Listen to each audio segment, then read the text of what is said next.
23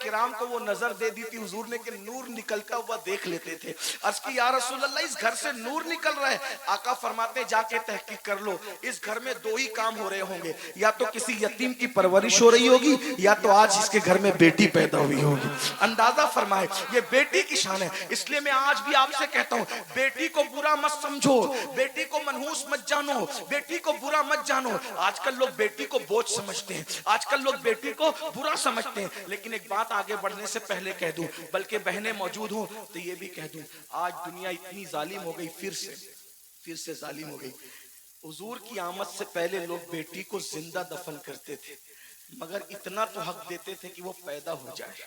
توجہ کرنا, اتنا تو حق دیتے تھے کہ وہ پیدا ہو جائے, پیدا ہو. آج کے ترقی یافتہ دور میں جب اس ظالم معاشرے کو پتا چلتا ہے کہ پیٹ میں بیٹی ہے, تو ڈاکٹر کو رشوت دے کر اور زیادہ پیسے دے کر پٹا پھسلا کر ماں کے پیٹ میں ہی اس بچی کو قتل کر دیتے, چمچوں سے, چھریوں سے.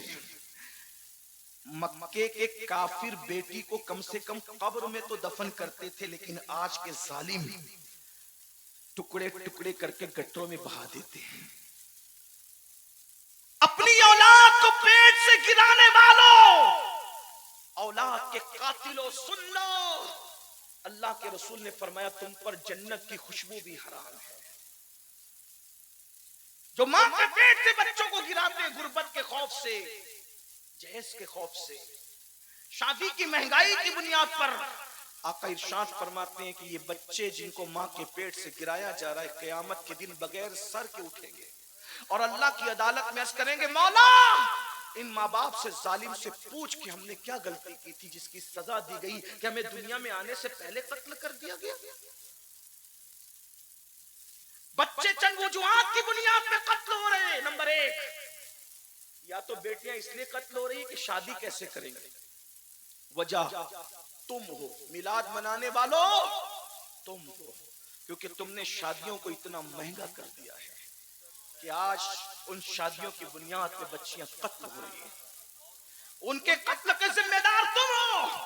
اور بڑی معذرت کے ساتھ خو گرے حمد سے تھوڑا سا گلہ بھی سن لے, میلاد کی یہ محفل منانا شاید تمہیں کام نہ آئے. معاف کرنا, معاف کر دینا, اور معاف نہیں کر سکتے تو مجھ سے بات کر لینا, میں بات کرنے کے لیے بھی. کیوں کام نہ ہے پتہ ہے؟ کیونکہ تم رسول اللہ کی محنتوں کو ضائع کرنے کے لیے کھڑے ہوئے. حضور علیہ السلام نے محنت کی تھی, کیوں محنت کی اور کتنی محنت کی تھی بتاؤں؟ حضور کی محنت کتنی تھی؟ رسول اللہ کے عاشق بن کے حضور کی محنت کو ضائع کرنے کھڑے ہوئے ہو تو ایسے عاشقوں پر حضور کی محنت کا اندازہ نہیں. ارے باپ کلکتہ جا کے, دلی جا کے, سعودی جا کر اگر مال کما کر کے لاتا ہے تو ایک بیٹا کہتا ہے میرے باپ کا ماتھے کا پسینہ پیر تک آیا ہے, تب کہیں جا کر کے یہ گلشن سجا ہے. تجھے باپ کے پسینے کا اتنا خیال ہے, رسول اللہ کے خون کا تجھے خیال نہیں؟ ارے تیرا گلشن باپ کے پسینے پر سجا ہے, لیکن یہ دین کا گلشن رسول اللہ کا خون, ماتھے کا خون نالین میں آیا تھا, نالین میں آیا, تب یہ گلشن سجا ہے. تمہیں احساس نہیں؟ ام المومنین سیدہ عائشہ صدیقہ نے پوچھا تھا یا رسول اللہ صلی اللہ علیہ وآلہ وسلم آپ کی زندگی کا سب سے مشکل دن کون سا ہے؟ تھوڑا محسوس کر لیں, محسوس کر لیں. میلاد منانے والوں تم بیٹیوں کے قاتل ہو, تم بیٹیوں کے قاتل ہو, تم سب قاتل ہو. آج تم شادی کے نام پر 2-3 لاکھ کا مطالبہ کرتے ہو, تمہاری دینداریاں کہاں جاتی ہے؟ اصلاح معاشرہ کا جلسہ تم رکھتے ہو, اصلاح معاشرہ کے جلسے میں تم آتے ہو, اپنے گھر کی شادی کے موقع پہ تمہارے اصلاح معاشرہ کے جذبات کہاں جاتے ہو؟ بتاؤ. داڑیاں رکھتے ہو, عمرے کرتے ہو, حج کرتے ہو, اور یہ ظلم کر رہے ہو. آج تمہیں یہ درد ہے, مقرر آتا ہے تو اس کے کان میں پھونکتے ہو مسلمانوں کی بچیاں غیروں کے ساتھ بھاگ رہی, ذمہ دار کون ہے؟ تم ہو. جب تم غریبوں کی بچیوں کے ساتھ شادیاں نہیں کرتے, تم نے اتنا مہنگا کر رکھا ہے. بہار, بنگال, یوپی میں لڑکے والے ظلم کر رہے ہیں, کشمیر میں لڑکی والے ظلم کر رہے ہیں, پورا ملک جل رہا ہے. کوئی ہے ایسا جو یہ سوچ سکے کہ میرے نبی نے بیٹی کی آبرو بچانے کے لیے محنت کتنی کی تھی؟ اس محنت کو 2-3 جملوں میں سن لیں.